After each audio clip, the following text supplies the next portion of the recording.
What's happening, guys? Okay, I'm redoing the intro for this video. This video is of the floods up at Loxton, and it was filmed the day I came back from after having the crash with the Kangaroo when I got my windscreen fixed.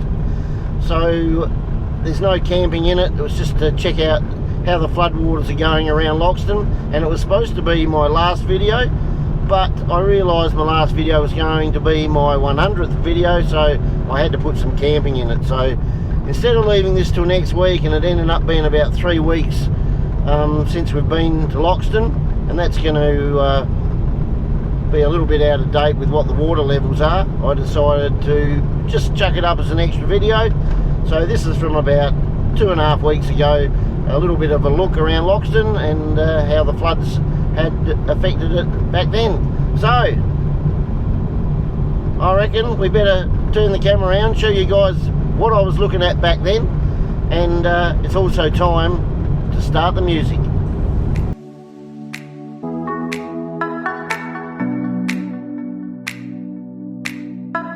All that water over to the right is from the rain, not from the river. The day that I hit the Kangaroo, they had record rainfall here. I think it was 95 millimetres. So yeah, heap of rain.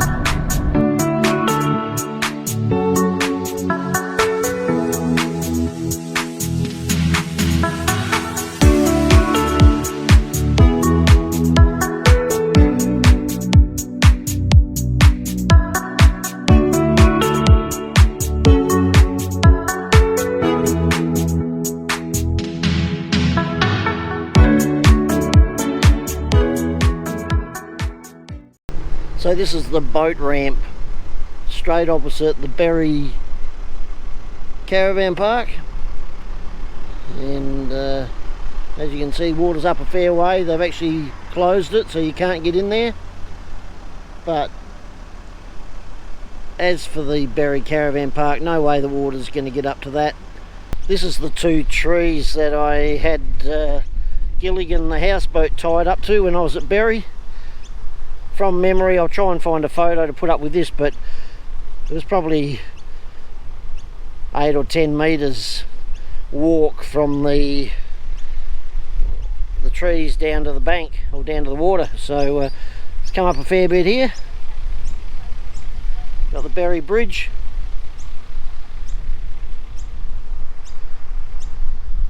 And the walkway down the side there is all underwater.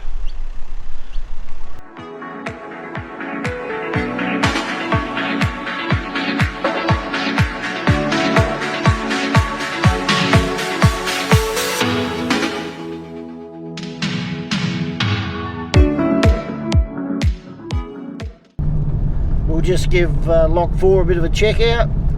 I think it was about 6 or 7 weeks ago I was here, so I'll try and get a screenshot from that video to compare how it is at the moment.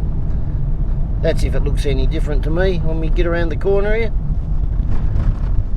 In a bit of a hurry to get back to work, so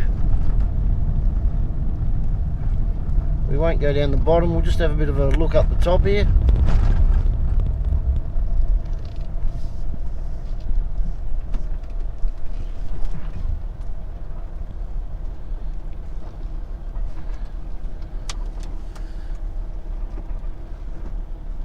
So the difference from last time is they've opened up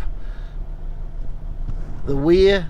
You can just see this side, there's about 50 metres that they've opened up, so boats can go straight through there, houseboats if they want to. So just at Loxton, and it really shows the water up here. The banks are starting to break the other side of the river.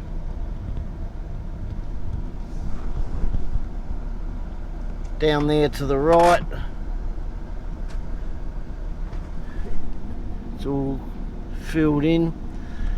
When I had my houseboat here, I was tied up to those trees that are out about 80 metres from the bank at the moment, and the bank was probably about 30 or 40 metres down from those trees that I was tied to. So fairly low lying here, so that's why it's come up so far. As with Renmark, it's pretty steep there, so it's only really come up about a foot or two on the bank where the Renmark Hotel is.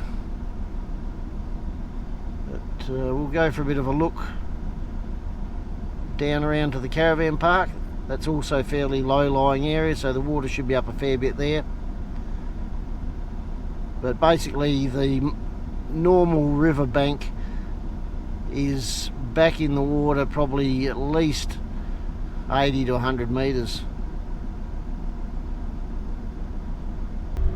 Will be interesting to see if the water makes its way up to the historical village. I don't think it will.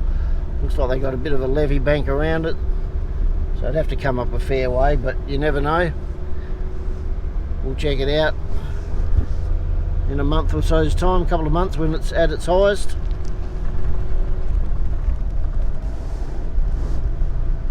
We'll go check out the boat ramp. I'm guessing that's probably going to be blocked at the moment too.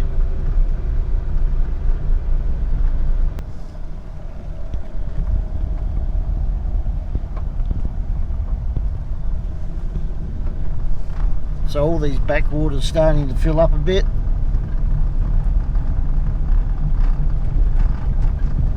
Got the caravan park down around to the left. Boat ramp looks like it's still open.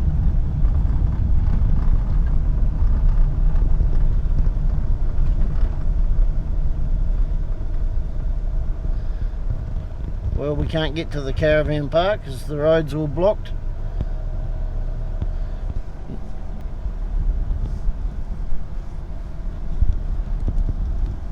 So I can't get down to the Tree of Knowledge either. That's where I wanted to go and check it out. So that's all blocked. There's the boat ramp there. You can still use it.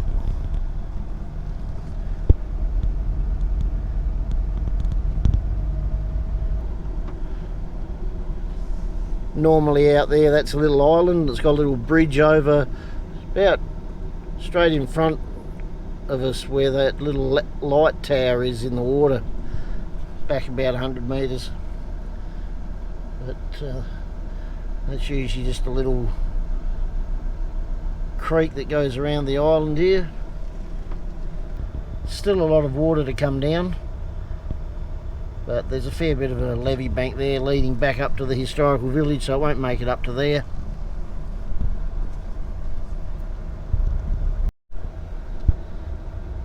So this is the section in between the caravan park at Loxton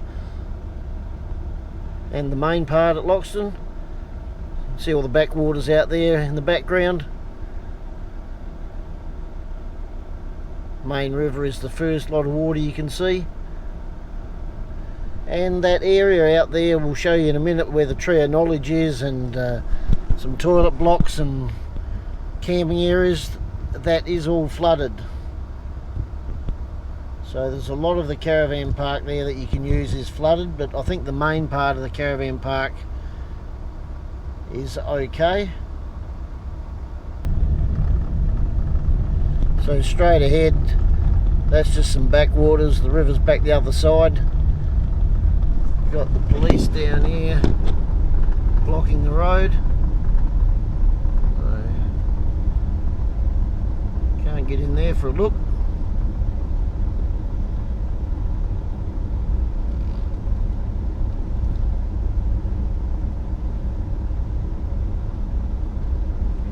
So the public park is straight out there, and looks like that's going to be closed for a month or two.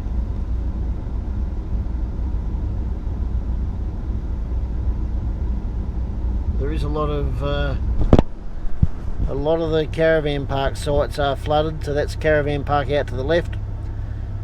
The main part of the park is up on the hill, but I'm guessing 3/4 of the parks are probably out there flooded.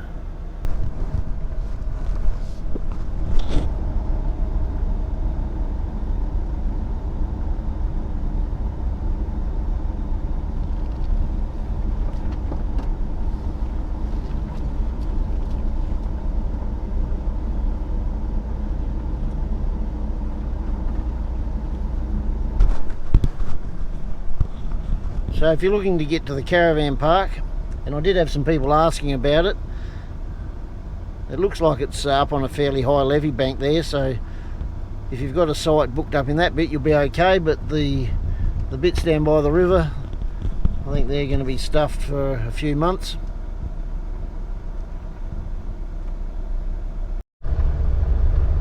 Okay guys, so just my little wrap up on the floods, and I'm usually completely wrong.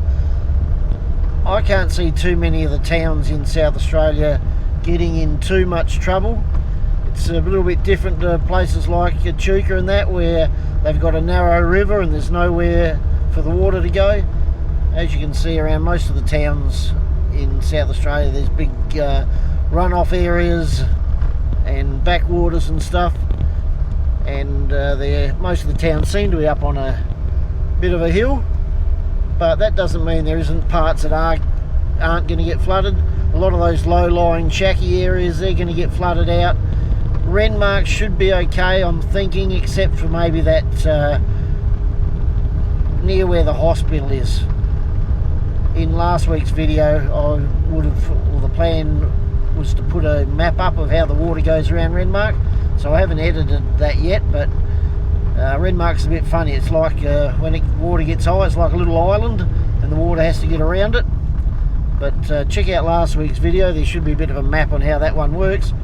And hopefully the levee banks help where the hospital is, but it is a little bit tricky at Renmark, but I'm guessing everything's going to be okay. I think the media like making things sound a little bit worse than they are, but obviously some of the shaky areas are going to get flooded out, but I think most of the towns are going to be okay. So me saying that means that they're all going to get flooded out. But anyway, that's going to finish this video, guys. I'm getting home after a pretty weird trip up to the Riverland, having a bit of a close encounter with a kangaroo, which sort of stuffed up what I wanted to do. So my videos, I had lots of other plans and go camping and stuff like that, but the kangaroo tended to stuff that up. But here's another one up here. Bloody kangaroos everywhere. Let's hit him.